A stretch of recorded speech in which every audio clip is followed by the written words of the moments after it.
அனைவருக்கும் வணக்கம். நாம் இப்போ பாக்கியலட்சுமி சீரியலில் என்னெல்லாம் சுவாரஸ்யமான விஷயங்கள் நடக்குதுன்னு பார்க்கலாம் வாங்க.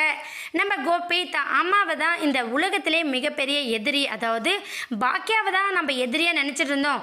பாக்கியாவை விட கொடுமையானவை என் அம்மா அப்படிங்கிற மாதிரி நம்ம ராதிகா கிட்டே புலம்புறாங்க. உடனே ராதிகா ஒரு பக்கம், பார்த்தீங்களா கோபி, இப்போவாவது உங்கள் அம்மாவோட நயவஞ்சகத்தை என்ன அப்படிங்கிறத புரிஞ்சுக்கிட்டீங்களே.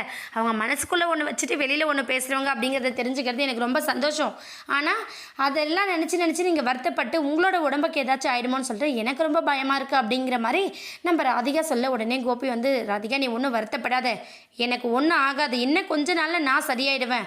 ஆனால் என் அம்மாவுக்கும் அந்த பாக்கியாவுக்கும் கொடுக்க வேண்டிய நேரத்தில் சரியான பதிலடி நான் கொடுக்காம விட மாட்டேன்.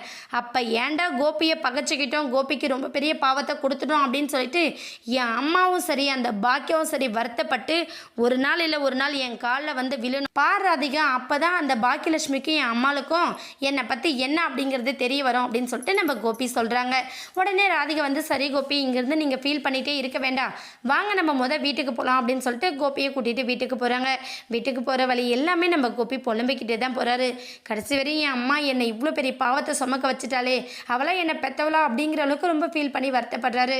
அது மட்டும் இல்லாமல் என் அப்பா அவரோட ஆசை அப்படிங்கிற மாதிரி ஏதோ கோவத்தில் என்னை பற்றி சொல்லியிருப்பாரு, கடைசியில் அந்த ஆசை நிறைவேற்றுங்கிற பேரில் இப்படி பண்ணிட்டாங்களேன்னு சொல்லிட்டு தான் வருத்தப்படுறாரு. சரி, இதெல்லாம் ஒரு பக்கம் இருக்கட்டும், இவங்களை எப்படியாச்சும் நம்ம பழி வாங்கியே ஆகணும், அதுவும் சரியான பதிலடியும் கொடுத்தாகணும் அப்படின்னு சொல்லிட்டு கோபி ரொம்ப தீவிரமாக யோசிக்கிறாரு. ஏன் அப்படின்னு பார்த்தீங்கன்னா, எங்கே யார் என்ன தப்பு பண்ணாலும் சரி அங்கே சுற்றி இங்கே சுற்றி கடைசியில் நம்ம பாக்கியா மேலே தான் அந்த பழியை திணிப்பார் நம்ம கோபி. இந்த விஷயத்துலையும் அதே போல தான் நடந்துச்சு. ஏன்னா என் அப்பா செத்ததுக்கு காரணம் நீ தான்ங்கிற மாதிரி முதல்ல நம்ம கோபி சொல்லியிருந்தாலும் இப்போ பாக்கியாவை தான் சடங்கெல்லாம் செய்யணும்னு சொல்லிட்டு என் அம்மா கறி சொல்லி கடைசியில் என்ன பாவம் பண்ண வச்சாங்களே, அதுக்கான பதிலடி அவளுக்கு கொடுக்கணும்னா பிஸ்னஸில் தான் கொடுக்கணும் அப்படின்ற முடிவை நம்ம கோபி எடுக்கிறாரு. இந்த விஷயத்தை பற்றி நம்ம ராதிகா கிட்டேயும் ஷேர் பண்ணுறாரு.